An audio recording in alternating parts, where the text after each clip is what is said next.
सबसे बड़ा मुद्दा, सबसे बड़ी बहस लेकर हाजिर हूं मैं आपके साथ अपूर्वा और आप देख रहे हैं India news Uttar Pradesh Uttarakhand. AMU यानी अलीगढ़ मुस्लिम यूनिवर्सिटी इन दिनों कट्टरपंथियों का गढ़ बनती जा रही है। हाल ही में बांग्लादेशी छात्रों के देश विरोधी पोस्ट का मुद्दा गरमाया रहा। भारत में ही रहकर भारत विरोधी पोस्ट, शिक्षा के मंदिर में बैठकर हिंदुत्व पर चोट, यही है कट्टरपंथियों का असली चेहरा। लेकिन लंबे विरोध के बाद एएमयू एडमिनिस्ट्रेशन ने बांग्लादेशी छात्रों पर कार्रवाई की है। इसीलिए इंडिया न्यूज कह रहा है, नफरत पर एक्शन, कट्टरपंथियों की बढ़ी टेंशन।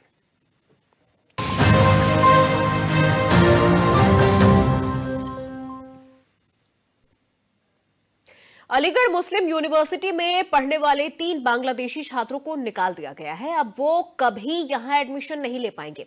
ये एक्शन उनके सोशल मीडिया पोस्ट को लेकर किया गया है। बांग्लादेशी छात्रों ने इस्कॉन टेम्पल और भारतीय महिलाओं के खिलाफ विवादास्पद पोस्ट किया था। इनमें से एक छात्र यहां पढ़ाई भी कर रहा है। उसकी डिग्री पूरी होने के बाद उसे आगे दाखिला नहीं दिया जाएगा। इस मामले में यूनिवर्सिटी ने बांग्लादेश के एम्बेसी को भी खबर दी है। यह पूरा मामला अखिल कौशल की शिकायत के बाद शुरू हुआ था, जिन्होंने 10 दिन पहले प्रॉक्टर से छात्रों के पोस्ट को लेकर कंप्लेन की थी। अखिल कौशिक ने शिकायत में कहा था कि बांग्लादेशी छात्र इस्कॉन को सोशल मीडिया पर चरमपंथी संस्था बता रहे हैं और इस पर रोक लगाने की मांग कर रहे हैं। वहीं 2 दूसरे बांग्लादेशी छात्रों ने भारतीय महिलाओं के खिलाफ अमर्यादित कमेंट किए थे। पूरे मामले पर एएमयू प्रशासन ने जांच के बाद कार्रवाई की है, लेकिन ऐसे में सवाल उठता है कि एक्शन से होशियार नफरती पोस्ट के कितने किरदार। शिक्षा का झंडा, कट्टरपंथियों का एजेंडा। आखिर में देश में कट्टरपंथियों का मददगार कौन है? क्या बांग्लादेशी समर्थक कर रहे हैं माहौल बिगाड़ने की साजिश? क्या एएमयू कट्टरपंथियों के लिए बन रहा है अखाड़ा? आखिर देश विरोधियों पर एक्शन में इतनी देरी क्यों? इन्हीं सवालों पर चर्चा करेंगे, बड़ी बहस करेंगे। लेकिन उससे पहले सुनिए एएमयू प्रशासन और शिकायत करने वाले अखिल कौशल का क्या कुछ कहना है। देखिए, एक ऑब्जेक्शनेबल सोशल मीडिया पे ये चीज़ आई थी, कोई पोस्ट हुई थी जिसका संज्ञान हम लोगों ने लिया और उसके तहत ये सारी कार्रवाई करी गई है। क्या कार्रवाई जिसके खिलाफ? आपको मालूम 2 एक्स स्टूडेंट हैं, उनको फ्यूचर में एडमिशन नहीं दिया जाएगा। और दूसरी चीज़, एक मौजूदा जो स्टूडेंट है बीए इकोनॉमिक्स में, उसको वार्निंग दी थी, उसको कॉल लेटर इशू किया था। उसका जो जवाब आया उस पर फर्दर वार्निंग दी गई है कि बीए इकोनॉमिक्स फाइनल ईयर का सिर्फ एग्जाम देगा और आगे फ्यूचर में कोई भी उसे एडमिशन नहीं दिया जाएगा। हम 2 स्टूडेंट्स के अगेंस्ट जो अभी एक्शन लिया गया है एएमयू एडमिनिस्ट्रेशन द्वारा, हम उससे तो हम सेटिस्फाइड हैं। लेकिन जो एक स्टूडेंट के अगेंस्ट जो एक्शन लिया गया है कि उसको कोर्स कंप्लीट करने दिया जाएगा, उसके बाद उसको डिबार किया जाएगा for future academic entrance examination, तो हम उससे सेटिस्फाइड नहीं है, क्योंकि ये कोई पनिशमेंट नहीं हुआ। ये तो एक तरह से उसको एक लिबर्टी दे दी गई यहाँ पर 6 महीने और पढ़ने की। तो हमारा एएमयू एडमिनिस्ट्रेशन से ये एक डिमांड और है कि इसको जो है सस्पेंशन तुरंत करा जाए या इसका एक्सपल्शन करा जाए तुरंत, वरना हम फिर से अपना डेमोक्रेटिक राइट इस्तेमाल करेंगे और honourable prime minister of India Shri Narendra Modi ji और honourable chief minister of Uttar Pradesh Shri Yogi Adityanath ji को हम इंटरवीन करने के लिए उनको रिक्वेस्ट करेंगे। तो चलिए चर्चा की शुरुआत करते हैं और सबसे पहले हमारे आज के मेहमानों से एक एक करके आपका परिचय करवा देते हैं। अवधेश पांडे, प्रवक्ता बीजेपी, हमारे साथ जुड़ चुके हैं। अवधेश जी, आपका बहुत स्वागत है। मेजर आशीष चतुर्वेदी, प्रवक्ता सपा, आशीष जी आपका भी बहुत स्वागत है। विकास जो कि राजनीतिक विश्लेषक है, विकास जी आपका भी बहुत स्वागत है। शंकराचार्य नरेंद्रानंद सरस्वती, हिंदू धर्मगुरु हैं, हमारे साथ जुड़ चुके हैं। शंकराचार्य जी आपका भी बहुत स्वागत है। मेहताब उस्मानी है, मुस्लिम स्कॉलर, हमारे साथ जुड़ चुके हैं, आपका भी मेहताब जी बहुत स्वागत है। तो चर्चा की शुरुआत करेंगे, लेकिन उससे पहले कुछ चीजें आप समझ लीजिए यहाँ पे कि जिस तरह से एएमयू में देश विरोधी गतिविधियों को लेकर ये जो चर्चाएं हैं काफी ज्यादा गर्माती हुई नजर आ रही है। नफरती पोस्ट के किरदार कितने हैं? रिफत रहमान, शमीउल, एएमयू से बीए किया था। 3 स्टूडेंट हैं, जिनमें से 2 पहले पास आउट हो चुके हैं और 1 स्टूडेंट है जो यहां अभी भी पढ़ाई कर रहा है। महमूद हसन अराफात 1 साल पहले लॉ डिग्री वो यहां से ले चुका है। रिफत अहमद का पोस्ट, अब्दुल अल मसूद का पोस्ट, उसने ये कहा कि मैं फिर से कहता हूं कि इस्कॉन एक कट्टर हिंदुत्व संगठन है। देखिए, इस्कॉन और महिलाओं को लेकर उनकी तरफ से जो विवादित पोस्ट किए गए हैं, उसके बाद एएमयू की तरफ से ये बड़ी कार्रवाई की गई है। जो पोस्ट है अब्दुल्ला अल मसूद का, उसमें क्या कुछ लिखा गया है वो भी हम आपको यहां दिखा रहे हैं। यूपी में फिर गाय का गोबर खाने का क्रेज हो गया है। एक्शन से होशियार नफरती पोस्ट के कितने किरदार हैं, ये सवाल लगातार इंडिया न्यूज उत्तर प्रदेश पूछ रहा है।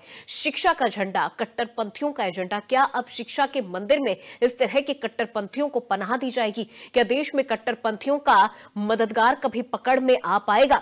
बांग्लादेशी समर्थक कर रहे माहौल बिगाड़ने की साजिश, रह भारत में रहे हैं, खाते भारत का है, रहते भारत की मिट्टी में है, लेकिन समर्थन बांग्लादेश का कर रहे हैं, तो ऐसे बांग्लादेशी प्रेमियों की जरूरत भारत में तो कतई नहीं है। देश विरोधियों पर एक्शन लगातार किया जा रहा है। तो शिक्षा का झंडा और कट्टरपंथियों का एजेंडा आखिर क्या है, वो भी समझेंगे आज की इस बड़ी बहस में, क्योंकि सवाल तो बनता है और ये सवाल इंडिया न्यूज उत्तर प्रदेश पूछता भी है लगातार, क्योंकि नफरत पर अब एक्शन हो रहा है, जिसके बाद कट्टरपंथियों की टेंशन बढ़ती जा रही है। और इस टेंशन और इस बौखलाहट का जो नतीजा है, जो अंजाम है, वो भी हम देख रहे हैं कि किस तरह से ये पोस्ट किया जा रहा है। बांग्लादेश का जो प्रेम है, बांग्लादेश के जो लोग हैं जो वहां पर हिंदुओं पर अत्याचार कर रहे हैं, उनके खिलाफ, उनके साथ जो प्रेम निकल के सामने आ रहा है, आखिर इस प्रेम के कितने किरदार हैं और कितने चाहने वाले हैं, वो भी सामने आ रहे हैं धीरे धीरे। वो पोस्ट हम आपको दिखा रहे हैं, जो इस पोस्ट से एएमयू में बवाल हुआ है। सिटी ने दाखिले पर रोक लगा दी है। आपको बता दें, अलीगढ़ मुस्लिम विश्वविद्यालय में पढ़ने वाले बांग्लादेशी छात्रों की तरफ से सोशल मीडिया पर इस्कॉन और भारतीय महिलाओं को लेकर विवादित पोस्ट की गई थी। चलिए सीधे मेहमानों का रुख करते हैं। हमारे मेहमान हमारे साथ जुड़ चुके हैं और चर्चा की शुरुआत करते हैं। चर्चा की शुरुआत सबसे पहले मेहताब जी मैं आपसे ही करना चाहूंगी। क्या अब इस तरह की यूनिवर्सिटीज में बांग्लादेशी प्रेमियों को पनाह दी जाएगी? क्या बांग्लादेश के प्रति जो प्रेम है वो अब यहां नजर आएगा सोशल मीडिया पोस्ट के जरिए? आखिर कब रुकेगी ये चीजें? मैडम एक बात बताओ, बांग्लादेश में कब से हुआ है विवाद? अभी हाल फिलहाल से ना जी। और ये छात्र कब से पढ़ रहे हैं यूनिवर्सिटी में? अब से तो है नहीं कि आजकल से आए हो, जब से विवाद हो उसके बाद आए हो। तो आप इनके नाम पे यूनिवर्सिटी को टारगेट में क्यों ले रहे हो? सारे मुसलमानों को टारगेट में क्यों ले रहे हो? सारी मुस्लिम यूनिवर्सिटी को टारगेट में क्यों ले रहे हो? आप उस जेएनयू के लिए तो नहीं बोलते? कुछ आतंकवादी अंदर बच्चों को जाकर कैंटीन में मारा था, उन्होंने बहुत बुरी तरीके से मारा था, उनके लिए कोई एक्शन नहीं हुआ। वो भी शिक्षा का मंदिर था जेएनयू, उसको भी आप कट्टरपंथियों का अड्डा बताते हो। आपके हिसाब से जो आपके अनुकूल चलेगा वो तो कट्टरपंथी नहीं है, और जो आपके जरा से अनुकूल नहीं चलेगा वो कट्टरपंथी हो गया। नहीं नहीं, मेरे अनुकूल नहीं मेहताब जी, मेरे अनुकूल नहीं। जो देश के अनुकूल नहीं चलेगा, जो लॉ एंड ऑर्डर के अनुकूल नहीं चलेगा, जो नियमों के अनुकूल नहीं चलेगा, ऑब्वियस सी बात है वो देश विरोधी होगा। कैसे नियम? कौन से नियम की धज्जी तो आप ही उड़ा रहे हो सबसे पहले नियमों की। आपने यूनिवर्सिटी में अंदर घुस के छात्रों को मारते हैं कैंटीन में जेएनयू की, क्या हुआ? उनके खिलाफ कोई एक्शन हुआ? कुछ नहीं हुआ। सोशल मीडिया पे दिन रात आप लोग, आपकी सोशल मीडिया भरी पड़ी है सिर्फ और सिर्फ मुसलमानों को गाली देने के लिए और उल्टा सीधा बोलने के लिए। क्या खिलाफ कार्रवाई होती है उनकी? आप चलते हो नियम के अनुकूल? अगर चलते हो तो सोशल मीडिया पे मैं दिखाता हूँ हजारों पोस्ट आपको जो खुलेआम गाली देते हैं, खुलेआम भड़काओ भाषण देते हैं सोशल मीडिया पे। तो आप क्या चाहते हैं, इन्हें भी छोड़ दिया जाए? इन्हें भी छोड़ दिया जाए? आप अनुकूल चलो ना, देश के अनुकूल। यही तो हम कह रहे हैं, देश के अनुकूल चलो, एक धर्म को टारगेट लेके मत चलो। अरे बांग्लादेश का है, माननीय प्रधानमंत्री जी ने अभी तक कोई बयान दिया बांग्लादेश के खिलाफ कि हम कड़ी कार्रवाई करेंगे? एक भी बयान नहीं आया किसी का भी। गृह मंत्री जी का कोई बयान नहीं है। मतलब तो नहीं हो जाता ना उस्मानी साहब, कौन को लेकर बोल दिया जाएगा? महिलाओं के खिलाफ आपत्तिजनक चीजें सोशल मीडिया पोस्ट पर लिख दी जाएंगी। सोशल मीडिया पोस्ट ना हो गया साहब, घर की डायरी हो गई, जो मन में डाली उनके खिलाफ कार्रवाई हो गई। तो आप जेएनयू उसको एएमयू को क्यों टारगेट में ले रहे हो? क्या कट्टरपंथियों को सहारा दे रहे हैं? अरे कौन दे रहा है सहारा भाई? जब वो आए थे कट्टरपंथी थे, हमें पता था। ये परख के आपके पास कोई ऐसी मशीन है जिसमें आप सांचे में उतार के बता दोगे कि ये सच्चा है झूठा है? ऐसी मशीन है तो बता दीजिए, तो उसमें सांचे में ढाल के ले हम किसी और देश के लोग व्यक्ति को कि भाई ये सच्चा है या झूठा है, या आतंकवादी है या कट्टरपंथी है। ऐसी कोई मशीन बनी है अब तक देश में? अगर बनी है तो वो मशीन हमें भी दे दो ताकि हम भी मुस्लिम यूनिवर्सिटियों में लगा लें। आपके लोगों की बात सुनने से अच्छा वो मशीन ही लगा लें। आप बार बार घुमा फिरा के टारगेट वहां ले लेते हो। अरे बांग्लादेशी है ना, उनके खिलाफ कार्रवाई हो गई, यूनिवर्सिटी ने ले ली जो उन्होंने पोस्ट डाली। अब आप टारगेट क्यों ले रहे हो सारी मुस्लिम यूनिवर्सिटी को? टारगेट मत लो, देश के अनुकूल चलो, हम भी आपके अनुकूल चल रहे हैं, ऐसी बात नहीं है कि विपरीत चल रहे हैं, लेकिन आप लोग जबरदस्ती विपरीत करने की कोशिश कर रहे हैं। नहीं नहीं मेहताब साहब, देखिए कोई विपरीत तो नहीं कर रहा, लेकिन अब अगर इस तरह की चीजें जब उजागर होंगी तो सवाल तो बनेंगे ना कि आखिर इनका मददगार कौन है। तो उसके खिलाफ कार्रवाई नहीं होती क्या? एक मिनट, अभी आपने कहा कि बांग्लादेश का मुद्दा अभी हाल फिलहाल से शुरू हुआ है, तो ये जो स्टूडेंट है ये रातों रात आखिर इनका ये जो माइंडसेट है ये तो नहीं बदल गया होगा ना बांग्लादेश के लिए? पहले कोरोना जब चल रहा था तो माननीय प्रधानमंत्री जी ने 90 एम्बुलेंस दी थी बांग्लादेश को, तब क्यों नहीं कहा कट्टरपंथियों को क्यों एम्बुलेंस दे रहे हैं? हम सबके देश में ऑक्सीजन की कमी थी उस वक्त, देश में एम्बुलेंस की कमी थी, 90 एम्बुलेंस दी थी, आप रिकॉर्ड देख लो। तब तो कट्टरपंथी नहीं थे, अब अचानक कट्टरपंथी हुए क्योंकि वो उनके देश का तख्ता पलट हुआ है। अब क्या वहां चल रहा है क्या नहीं वो उनका आंतरिक मामला है। अगर हमारे लोगों के खिलाफ वो कुछ कर रहे हैं तो हमारे प्रधानमंत्री जी को बोलना चाहिए ना, हम आपके बोलने से क्या हो रहा है? या हम कोई कार्रवाई कर सकते हैं बांग्लादेश पे? बांग्लादेश पे तो कार्रवाई देश के प्रधानमंत्री कर सकते हैं। अब वो बोल ही नहीं रहे उस मुद्दे पे, हम आप आपस में बहस कर रहे हैं कि भाई बांग्लादेश में ये हो रहा है, बांग्लादेश में, अरे उसके खिलाफ कार्रवाई तो करो, कुछ कार्रवाई होती नहीं है। टारगेट क्या होता है, घुमा फिरा के बांग्लादेश के नाम पे मुसलमानों को टारगेट में ले लेते हैं आप। वहां ऐसी चीजें निकल करके आएंगी। अच्छी बात यह है कि समय रहते उन पर कार्रवाई होनी चाहिए। दुर्भाग्य केवल इस बात का है कि कुछ लोग ऐसे हैं जो नफरती बयान पर का भी बचाव करते हैं। जिस बयान से सामाजिक विद्वेष फैलता है, जिस बयान से हिंसा फैल सकती हो, जिस बयान से देश का ताना बाना बिगड़ सकता हो, उन्माद हो सकता हो, कुछ कट्टरपंथी ऐसे लोग हैं कि उस बयान का भी वो समर्थन करते हैं। यह बहुत दुर्भाग्य का विषय है। एमओयू के अंदर जो घटना हुई बहुत दुर्भाग्यपूर्ण है और उसमें राष्ट्रद्रोह जैसी कार्रवाई होनी चाहिए, क्योंकि सोशल मीडिया के माध्यम से जिस प्रकार से महिलाओं के विरुद्ध गंभीर टिप्पणी की गई है और एस्कॉन जैसी पवित्र संस्था के खिलाफ जो पूरे दुनिया में एक मजहब का खूबसूरत पैगाम देती है, उसके विरुद्ध जो टिप्पणी की गई है उस पर संबंधित के विरुद्ध राष्ट्रद्रोह का मुकदमा पंजीकृत करके उनके खिलाफ सख्त से सख्त कार्रवाई होनी चाहिए। अभी एक अन्य विश्वविद्यालय के अंदर भारत तेरे टुकड़े होंगे इंशाअल्लाह इंशाअल्लाह के नारे लगे और उस नारे लगाने वालों के भी समर्थन में कुछ चरमपंथी लोग, कुछ कम्युनिस्ट के लोग, कुछ इंडी गठबंधन के लोग उनके समर्थन में भी उतर करके आते हैं। यह बड़े दुर्भाग्य का विषय है आज देश में कि लोग आतंकवादियों का समर्थन करने लगते हैं, लोग पत्थरबाजी करने वालों का समर्थन करने लगते हैं, लोग नफरत करने वालों का समर्थन करने लगते हैं।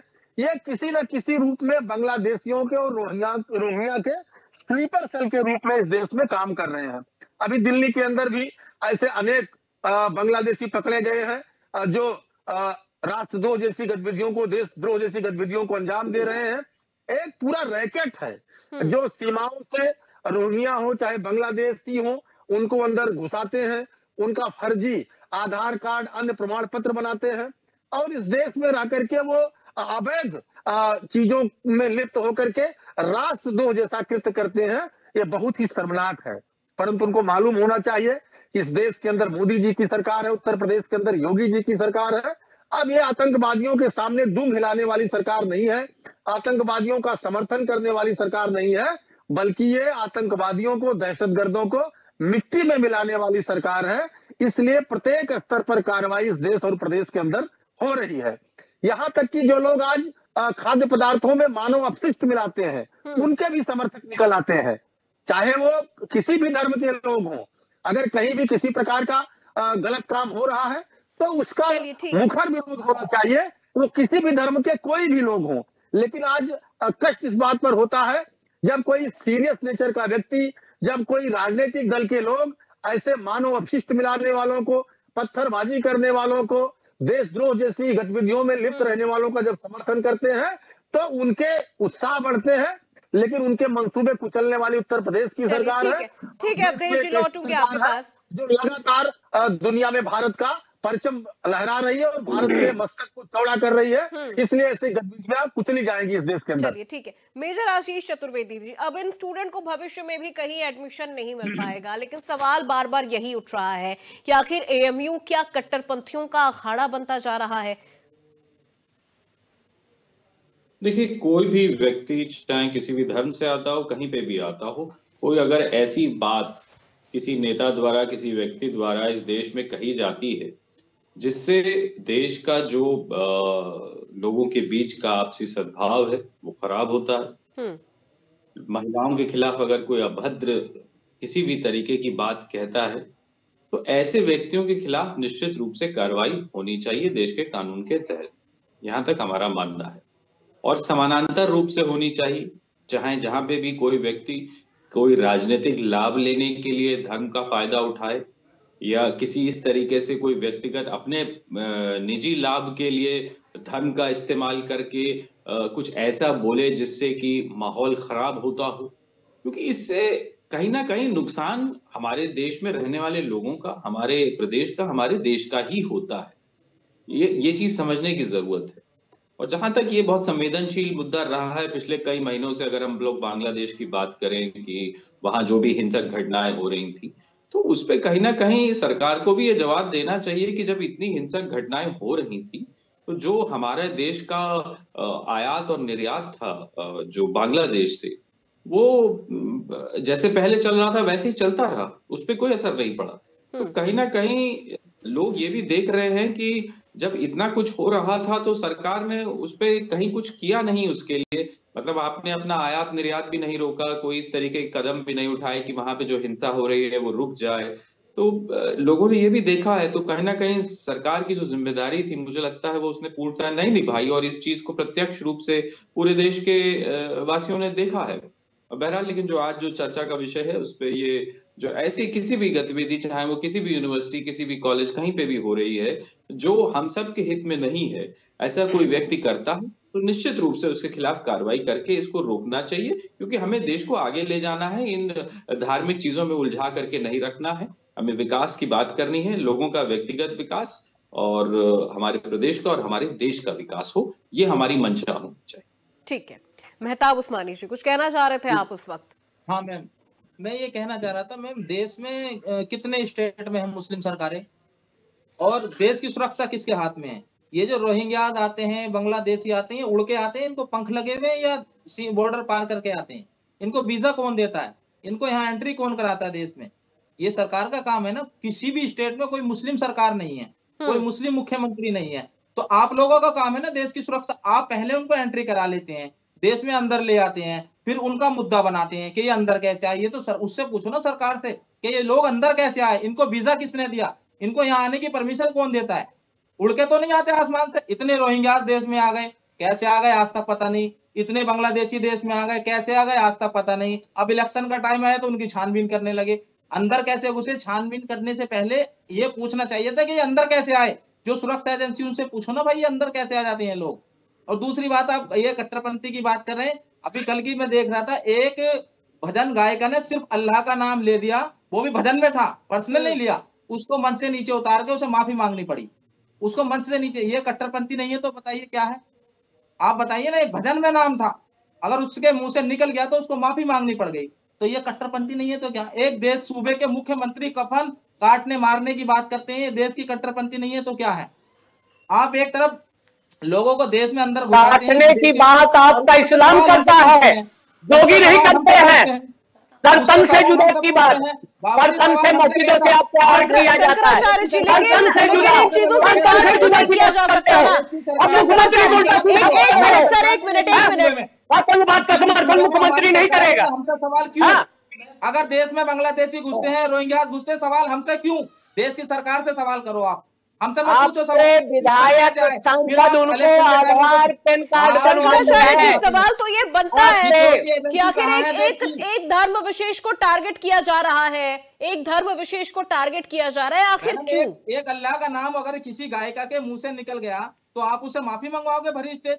ऐसा क्या हो गया? आप सबका साथ सबका विकास की बात करते हो, और एक अल्लाह के नाम से आपको इतनी चिढ़ है, उर्दू बाजार के नाम से आपकी चिढ़ है। उर्दू तो चलो मुस्लिम सब वो नहीं है, उर्दू बाजार से आपको चिढ़ है। आप हर चीज से तो आप खुलेआम चिढ़ करके दिखा रहे हो, फिर कहते हो देखिए हम कितने वो हैं, हम कट्टरपंथी है ही नहीं। अरे कट्टरपंथी तो आप हो, जो धर्म के नाम पे लोगों को भड़का रहे हो, जो धर्म के नाम पे बांट रहे हो लोगों को। कट्टरपंथी आपसे ज्यादा कौन होगा? अरे बांग्लादेश के लोग आप एएमयू को टारगेट में ले लिया। आपको खुद होना चाहिए था कि बांग्लादेशी देश में आने नहीं चाहिए, रोहिंग्या देश में आने नहीं चाहिए। ये मुझे ये समझ नहीं आता कि इतनी बड़ी सिक्योरिटी एजेंसी देश की, इतनी मजबूत सरकार, इतनी बहुमत वाली सरकार, और फिर भी बांग्लादेश या रोहिंग्या देश में आ जाती है। RDX पूरी बड़ी गाड़ी अटैक हो जाता है, वो फट जाती है, यही पता नहीं चलता गाड़ी कहाँ से आई। ऐसी ऐसी चीजें हो जाती है देश में, पता नहीं चलता देश की सिक्योरिटी। ठीक है मेहताब जी, जवाब ले लेते हैं, मेहताब जी ठीक है, जवाब ले लेते हैं। शंकराचार्य जी, बहुत सारे सवाल हैं, ठीक है, काफी सवाल राजनीति से प्रेरित भी है कि आखिर जब सरकार इतनी सख्त है, सब कुछ इतना चुस्त दुरुस्त है, प्रशासन है, पुलिसिंग व्यवस्था है, तो आखिर रोहिंग्याओं की जो ये समस्या है ये हल क्यों नहीं हो पा रही है? रोहिंग्या की समस्या आज की नहीं है, पुरानी सरकारों ने उनको दामाद जैसे संरक्षण दिया, संवर्धन दिया, और यहाँ तक पार्लियामेंट के सर्वोच्च हत्यारों को 12 बजे रात के सुप्रीम कोर्ट भी सुनता है। तो कहीं ना कहीं ये देशद्रोहियों की मानसिकता को जो पुष्पित पल्लित सरकारों ने किया है पूर्ववर्ती, वर्तमान सरकार में ऐसा नहीं, शक्ति बढ़ती जा रही है, लेकिन उसके बावजूद जो कर्मचारी है, अधिकारी है, उनकी मानसिकता वही है पूर्ववर्ती। और जब तक, अब उसके लिए बहुत सी चीजों की सुधार की जरूरत है, और सुधार जैसे उस समय मालवीय जी ने कहा, सुभाष चंद्र बोस ने कहा, लेकिन उनकी बातों को ध्यान नहीं दिया गया और गांधी जी के नाम पर उनका संरक्षण किया गया। जब आचार्य कृपलानी हार गया, 12 वोट पाया, सुभाष चंद्र 18 वोट पाया, तो गांधी जी वहां धरने में बैठ गए कि सुभाष चंद्र बोस मेरे को देशभक्त का स्वीकार नहीं, लेकिन जो विकृत मानसिकता है, आतंकवाद, उग्रवाद को समर्थन देने वाले लोग हैं, जब उनको 50 साल से 60 साल से समर्थन हुआ। और जहां तक जोगी का प्रश्न है, कट्टरपना का बात है, वो राष्ट्रभक्त व्यक्ति है, कट्टरवादी नहीं है, लेकिन धर्म और ये राष्ट्र, जो राष्ट्रद्रोही है, उसके विरुद्ध अगर बोला जाए, यही इस्लाम। राजस्थान के जोधपुर में सरतन से जुदा कहां की घटना है और हो रहा है भारत में।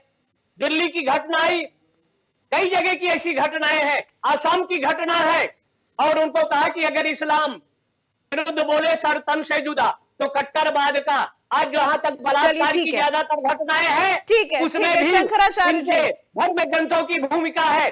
और जहां तक वर्तमान सरकार का है, खुफिया एजेंसी काम कर रही है, लेकिन कहीं ना कहीं 10-15% गद्दार अधिकारी हैं, जो कहीं ना कहीं पैसे में बिक जाते हैं और टारगेट बनाकर उन देशद्रोहियों को संरक्षण देने लगते हैं।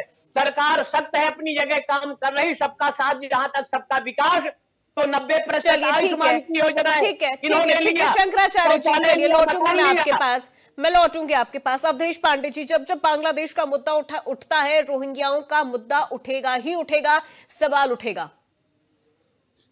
देखिए, इस देश के अंदर चाहे वो जम्मू कश्मीर की समस्या हो, चाहे वो नक्सल की समस्या हो, बोडो की समस्या हो, घुसपैठ की समस्या हो, आतंकवाद की समस्या हो, ये सारी समस्याएं पुरानी है और इसमें प्रभावी अंकुश लगा है। देश सुरक्षित हाथों में है और इसीलिए मोदी जी की सरकार को जनता ने अपना आशीर्वाद दे रखा है। आज कश्मीर के अंदर समस्या जो पत्थरबाजी की थी, धारा 370 हटने के कारण से समाप्त हुई है। आज जो घुसपैठ की समस्या थी, उसमें भारी मात्रा में कमी आई है। आज जो चरमपंथी लोग थे, जो नक्सल प्रभावित क्षेत्र थे, वहां भी अधिकांश लोग मुख्य धारा में लौट रहे हैं और धीरे धीरे शांति आ रही है। और इसीलिए पूरे देश की जनता जनार्दन ने मोदी जी के कुशल नेतृत्व को स्वीकार किया है और लगातार उनको अपना समर्थन दे रहे हैं। परंतु आज भी कुछ लोग इस देश के अंदर ऐसे हैं, चाहे वो पश्चिम बंगाल से लेकर के जम्मू कश्मीर तक की जो स्टेट की सरकारें हैं, जब तक वो संघीय ढांचे में रह करके देश की पॉलिसी को नहीं लागू करती हैं, तब तक समस्याएं जस की तस बनी रहती हैं। और अनेक लोग ऐसे हैं जो खुले तौर पर आज आतंकियों का, बांग्लादेशियों का, रोहिंग्या के वोट लेने के चक्कर में, अभी झारखंड के एक मंत्री का बयान, ऐसे तमाम ऐसे विषय हैं जिसके कारण से अभी कुछ न कुछ समस्या बनी हुई है। आज कहीं न कहीं चाहे पंजाब के अंदर का खालिस्तान का विषय हो, तो तमाम ऐसे राजनीतिक लोग हैं जो अपने स्वार्थ में तुष्टीकरण के चलते ऐसे लोगों का समर्थन करते हैं, जिसके चलते ये समस्या अभी थोड़ी बहुत बनी हुई है। लेकिन आज देश में जब देश के ऊपर हमला होता था, केवल सीमाओं पर सफेद झंडे दिखाए जाते थे, तो आज एक सर्जिकल स्ट्राइक करता है, रेल स्ट्राइक करता है। लेकिन दुर्भाग्य इस बात का है कि कुछ लोग सेना के शौर्य का भी सबूत मांगने लगते हैं।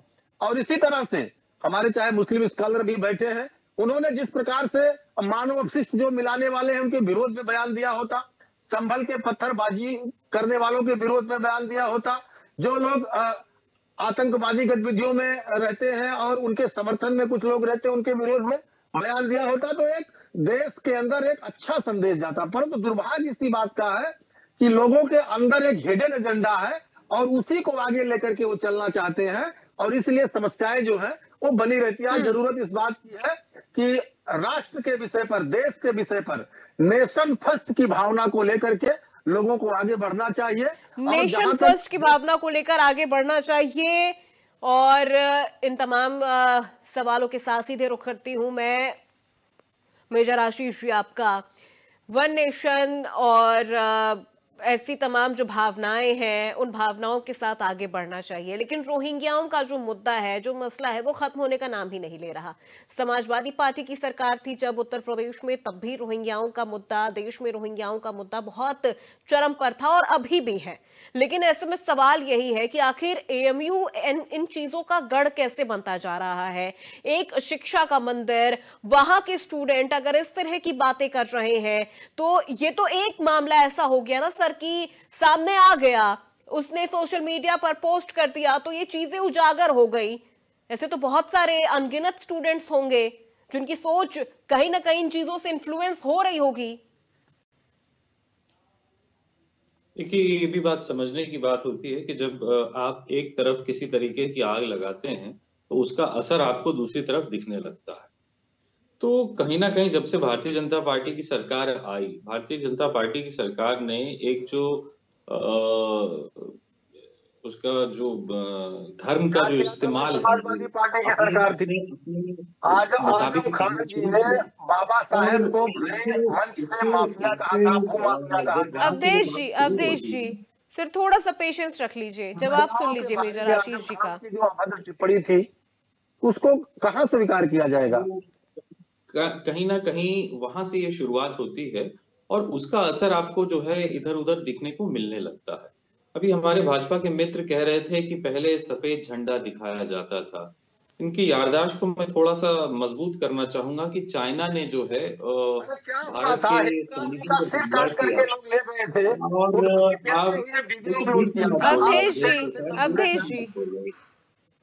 अवधेश जी थोड़ा सा पेशेंस के साथ जवाब सुन लीजिए। नहीं, जब कोई व्यक्तिगत टारगेट करेगा, कह रहे याददाश्त ठीक करनी चाहिए तो मुझे जवाब देना ही पड़ेगा। हाँ, अभी सुन लो, अभी हम आईना दिखा रहे हैं, जरा देख लो फिर बताना।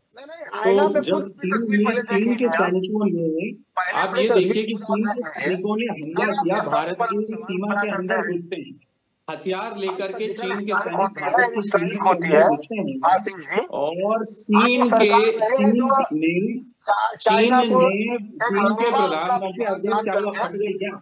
अवधेश जी अब देखिए, अब इस तरह से बीच में आप बोलेंगे तो ना तो मुझे उनकी बात समझ में आएगी ना आपकी बात मुझे समझ में आएगी, कोई मतलब नहीं रह जाएगा ना सर। थोड़ा सा पेशेंस रख लीजिए, आशीष जी को सुन लीजिए, उनकी बात खत्म हो जाती तो मैं सीधे आपका रुख करूंगा।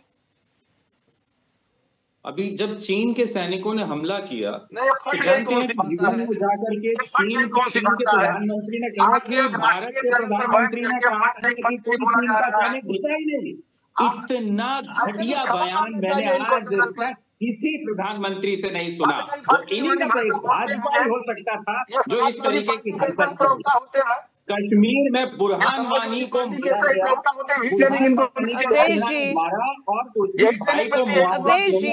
जी रिक्वेस्ट कर रही हूँ मैं सर आपसे। अवधेश जी, बुरहान वानी को कश्मीर में सेना ने मार गिराया और उसको मुआवजा देने वाले थे पीडीपी और भाजपा की मिलीजुली सरकार। कितना प्रेमी है, कितने बंदी है, इससे पता चल जाता है।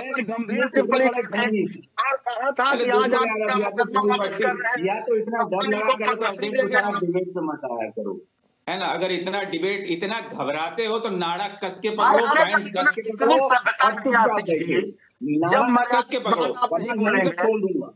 यहीं से नाड़ा खोल दूंगा, फिर बेकार बेइज्जती हो जाएगी।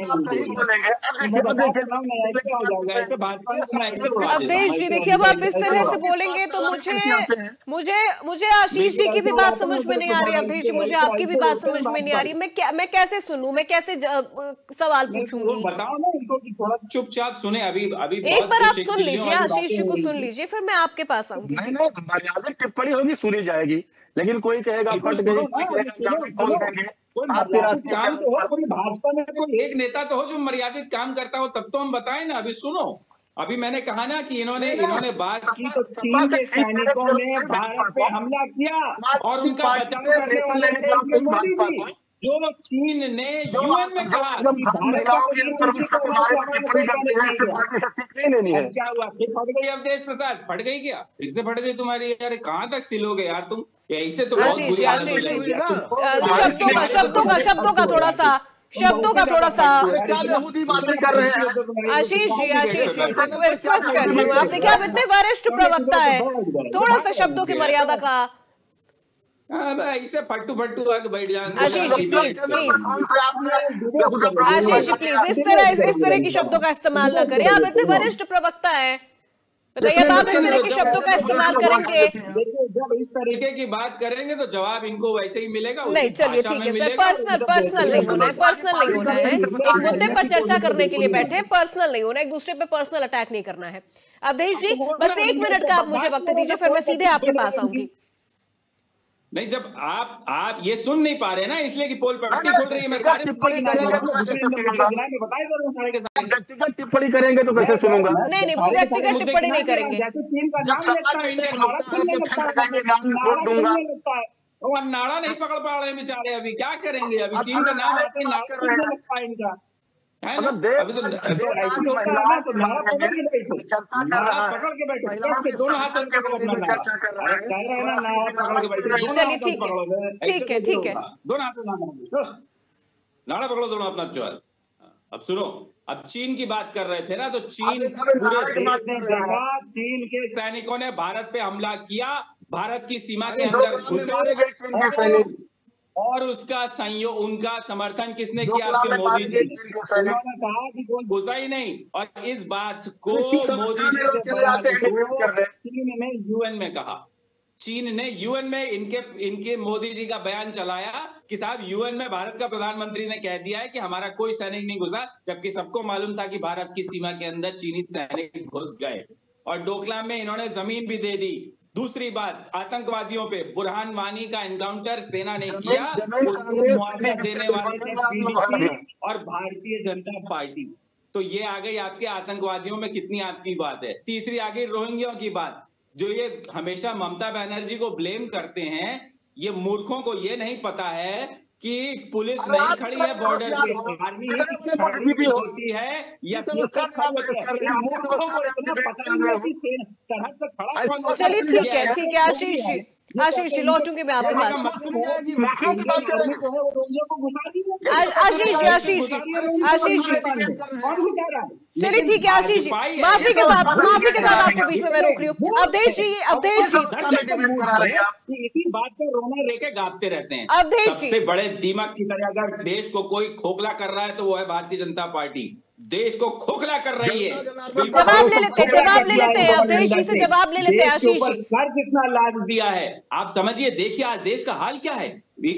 आज इनकी सरकार आने से पहले आप देखिए टैक्स था 14%, आज हो गया 35%। और निर्मला सीतारमण को तो जो आप पुरानी गाड़ी बेच रहे हैं उस पे भी टैक्स चाहिए। अरे साहब, दूध दही पे तो औरंगजेब और अंग्रेजों ने भी टैक्स नहीं लिया था, इनको उस पे भी टैक्स चाहिए। और आप देख लीजिए देश पे कर्ज, जब इनकी सरकार आई थी 75 लाख करोड़ था कर्ज, आज हो गया 2,10,000 करोड़। और सारा पैसा केवल 2 आदमियों को पहुंचा रही है ये अडानी और अंबानी, तीसरा किसी को 1 रुपया नहीं कमाने दे रहे हैं। भूखमरी में देश आज पाकिस्तान बांग्लादेश से नीचे चला गया। आशीष जी आदमी भूखा सो रहा है इनको, लेकिन इन दोनों को कोई मतलब नहीं है इन लोगों के, इनकी सरकार। ठीक है आशीष जी बस देश में लोगों के पास खाने को नहीं है, भूखों मर रहे हैं। लेकिन ये बांग्लादेशी रोहिंग्या, मैं फिर कह रहा हूं, कौन खड़ा है बांग्लादेश की बॉर्डर पे? इंडियन आर्मी खड़ी है ना, और बीएसएफ खड़ी है ना, ममता बनर्जी की पुलिस तो नहीं खड़ी होती, लेकिन भाजपाइयों को ये पता ही नहीं होगा, वो चाहते ही नहीं कि आपको ये पता हो। तो क्या इंडियन आर्मी घुसा रही है रोहिंग्या को बांग्लादेश में? नहीं घुसा रही होगी ना, बीएसएफ तो नहीं घुसा रही होगी। एक बार को तो कौन खड़ा है बॉर्डर पे, तो कैसे घुस गए वहां से तो नहीं घुसे ना फिर। चलिए जवाब ले लेते हैं सर। देखिए वक्त की भी कमी है हमारे पास, वक्त की भी कमी है। आशीष जी प्लीज रिक्वेस्ट करी हूं मैं आपसे। अवधेश जी देखिए, आज ये राष्ट्रीय चैनल पर कह रहे हैं कि कोई घुस नहीं सकता, कोई घुसा ही नहीं है। इसका अर्थ यह है कि बांग्लादेशियों को, रोहिंग्या को ये भाई साहब प्रमाण पत्र दे रहे हैं। दूसरी चीज मैं ये कहना चाहता हूं कि मोदी जी की सरकार को जनता जनार्दन का लगातार भरोसा है, और वो भरोसा इसीलिए है कि देश आज सुरक्षित हाथों में है। वो समय नहीं है कि सीमाओं पर सफेद झंडे दिखाए जाए, अब वो समय है कि अगर कोई गोली चलाएगा तो ये देश गोला चलाएगा। और एयर स्ट्राइक, सर्जिकल स्ट्राइक करके काटने वाले को आपके मोदी जी कॉल देने गए तो भैया, पाकिस्तानी प्रधानमंत्री को आपके मोदी जी कॉल देने गए थे, और आपके दूसरे आपके अडवाणी जी वही जिनका मजाक को चादर चढ़ाने गए थे। ये दोनों दुश्मन आपसे किसी ने नहीं किए हैं। आपके मोदी जी बिना बुलाए कॉल भेज करने गए। ठीक है अवधेश जी, लेकिन देखिए सवाल तो ये भी है ना कि आखिर देश में इन कट्टरपंथियों का मददगार कौन है? इन कट्टरपंथियों का मददगार कौन है? ये एक एक करके इस तरह से बाहर क्यों आ रहे हैं? भारत की धरती पर रह रहे हैं, यही का खा रहे हैं, लेकिन गुलामी बांग्लादेश की कर रहे हैं। ठीक है आशीष जी, लौटूंगी मैं आपके पास। सर प्लीज आशीष जी,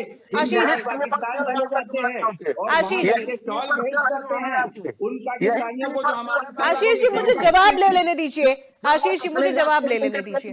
अवधेश जी, ये जो कुछ लोग स्लीपर सेल के रूप में काम कर रहे हैं,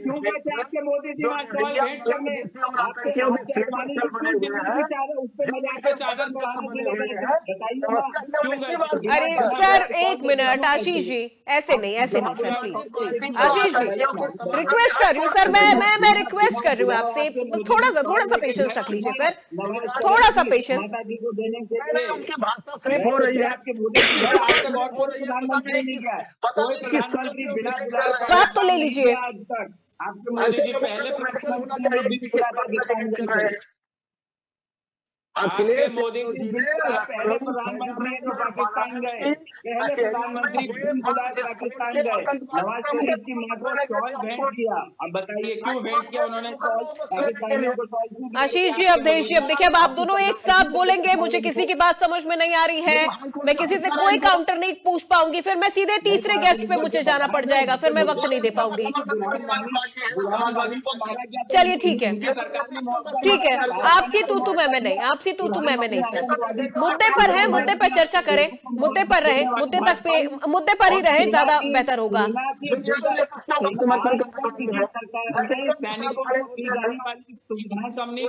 चलिए ठीक है मेहताब जी, सवाल जो मैंने अवधेश जी से पूछा था वही सवाल आपसे कि आखिर इस देश में कट्टरपंथियों का मददगार कौन है? आशीष जी, अवधेश जी, देश में बहुत वरिष्ठ प्रवक्ता हैं आप। सुविधाएं कम करने वाली है पहली सरकार है। आप सोच लीजिए कितने बड़े राष्ट्रभक्त हैं जो देश के सैनिकों की सुविधाएं कम कर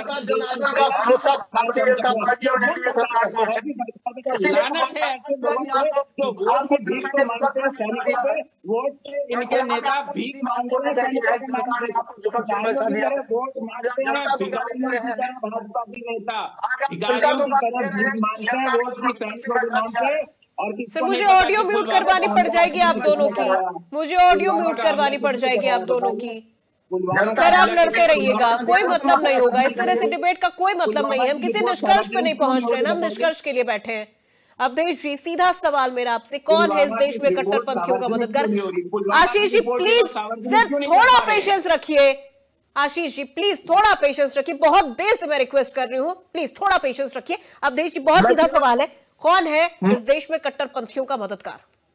कैसे ये एक एक करके बाहर आ रहे हैं? समाजवादी पार्टी से कि बनारस पुलवामा की रिपोर्ट क्यों नहीं सार्वजनिक? अरे साहब आशीष जी बताइए ना, पुलवामा की रिपोर्ट क्यों नहीं सार्वजनिक कर पा रही आपकी सरकार? बताइए ना, क्या कर पा रहे हैं आप लोग? क्या नहीं बता पा रहे हैं, क्या नहीं बता पा रहे हैं? और आपने अभी तक चलिए ठीक है, फाइनल कमेंट ले रही हूँ मैं अब आप सबसे, फाइनल कमेंट ले रही हूँ मैं। सर देखिए, आप इससे ज्यादा नहीं, इससे ज्यादा मैं वक्त आप नहीं दे पाऊंगी सर, मैं माफ कीजिएगा, इससे ज्यादा वक्त नहीं दे पाऊंगी मैं। फाइनल कमेंट मेहताब जी। मैडम देखिए, ये सवाल हमसे ना पूछ के देश की सरकार से पूछा जाए कि ये लोग कहाँ से आते हैं, कैसे आते हैं, क्यों आते हैं, इनकी सोच क्या है। लेकिन एक चीज है, देश में एक टेक्नोलॉजी बहुत हाई आई है, मुझे लगता है अभी दुनिया में नहीं है। वो टेक्नोलॉजी ये है कि मेरे घर के बाहर खड़े होकर मेरी फ्रिज में क्या रखा है, मटन, चिकन या कुछ और, वो ये बता सकते हैं। तो क्या ये नहीं बता सकते कि बांग्लादेश से जो आ रहा है वो कट्टरपंथी है या नहीं है?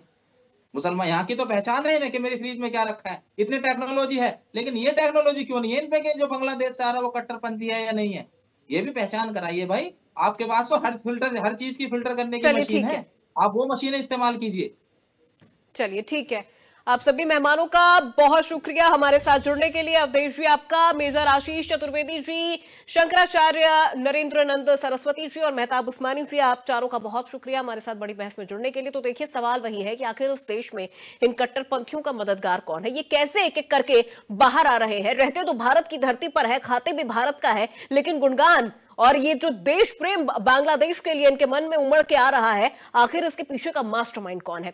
बड़ी बहस में आज मेरे साथ बस इतना ही। नमस्कार।